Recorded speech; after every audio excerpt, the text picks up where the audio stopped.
What have you made mechanically, structure-wise, procedurally, of everything that's happened with Deshaun Watson? He's supposed to start against the Jags in a preseason game on Friday. The league is now recommending that he get at least 1 year, and the appeal comes back to someone that Goodell put in charge procedurally. Now, and the NFLPA is said to be really upset about this. They negotiated this. Goodell got the power, and now they're upset that they negotiated this.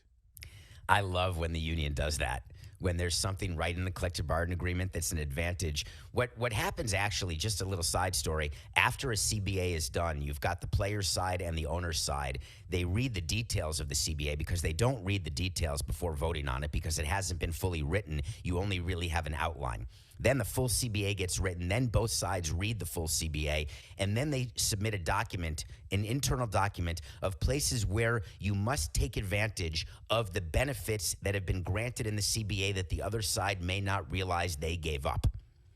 And you make sure that you take full advantage of whatever gains you have gotten. So the NFL puts in place that any appeal in this sort of situation goes to Roger Goodell, and if he doesn't want to hear it, he gets to assign the person who can hear it. And by the way, you can't appeal the appeal. It is the final Supreme Court, and he can do whatever he wants, period.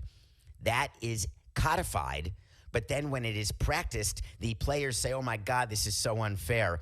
But this didn't just get made up by Roger Goodell and by the owners. This was negotiated and agreed to. So I have zero sympathy for the Players Association at all. They knew what they were doing, and it was gotten in a trade.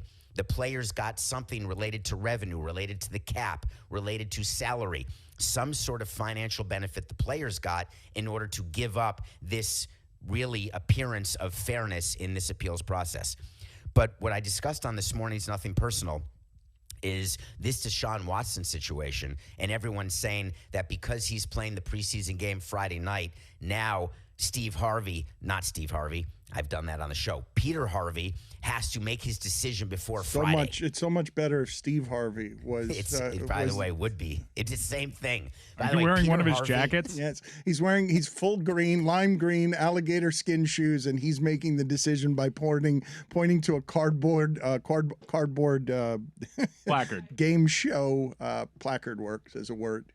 I was just trying to help you out. Top 5 answers on the board, right? 100 people surveyed. Told you I had the receipts. How long should Deshaun Watson be suspended? 8 games. 8 games. 42. Good answer. Good answer. Good answer. Good answer. Hey, we're going to play, Steve. We're going to pass. So at the end of the day, Harvey is not making his decision any faster because Deshaun Watson is playing the preseason game. Because keep in mind, no matter what happens with Deshaun Watson and Peter Harvey, he's not playing week 1 or 2, 3, 4, 5, or 6.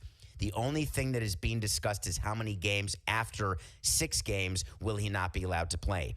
Is it 0, so it stays at 6? Is it 2 more because it becomes 8? Is it 9 more and becomes 15? That's the only thing that Harvey is deciding. So the Browns know that Watson is not playing in week 1. However, unlike Major League Baseball, where a suspended player toward the end of the suspension can start playing minor league games and has a way to get ready to play major league games once the suspension is over, the NFL doesn't have that.